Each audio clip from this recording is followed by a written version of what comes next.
Our forefathers passed on many tales, and among the countless things they said, put a seashell to your ear, and you can hear the ocean sing. It's Zephyr, the wind, the gentle breeze lightly stroking her waves as she hums her lovely music like a series of octaves. And when the waves draw back the ocean stones, one beat, two, then toss. The echo of the percussion sounds like drums within glass walls. And then the sea winds of the night start waltzing with the tides. By the poise in her loud whistles, you know she doesn't like to hide. But my favorite part to hear of is the sound that follows after. They say late, when only darkness rules, you hear the ocean's laughter.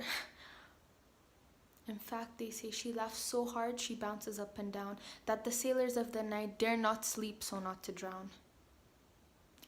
See, the irony we neglect is that there's joy within her roars, and there's the bliss her currents carry, and there's calmness in her storms.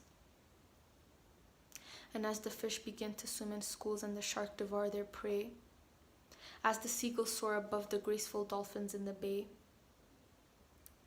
as the kelp beds move synchronically as if swaying to her songs, and the intoxicating tunes of humpback whales to play along. After witnessing but a fragment of the life the ocean holds, one would come to realize she's like a planet on her own.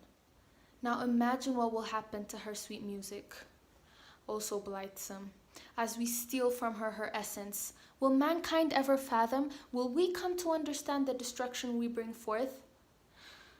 What will happen to her sweet laughter when we eradicate its source?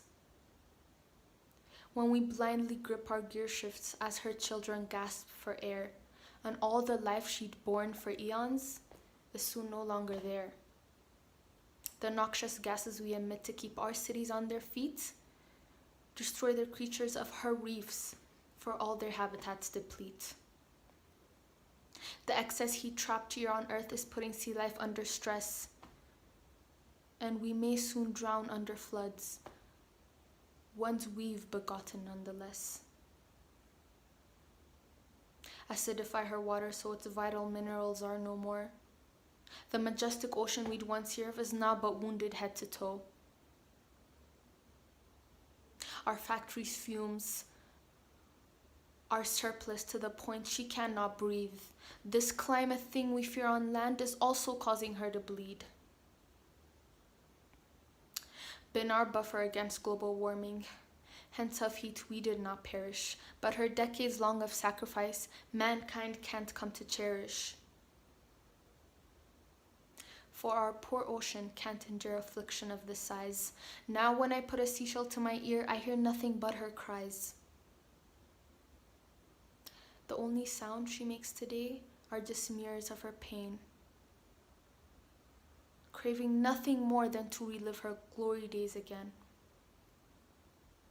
Her teardrops just as salty as her sullen blue self. Suffocated, not in silence, but in a cruel world that plays deaf. Don't you see, damaging our climate is to kill our ocean too? Don't you see? As our earth gets hotter, our ocean's aching too.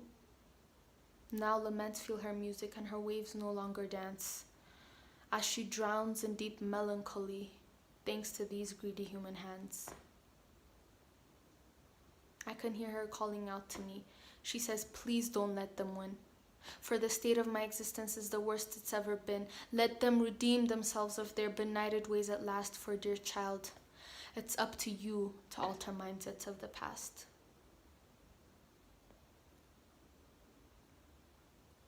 That she may live in peace again, we must try at any cost to be restorers of her faith and harbingers of hope once lost. So when our children join this earth, they too can have one thing, that when they put seashells to their ears, they too hear the ocean sing.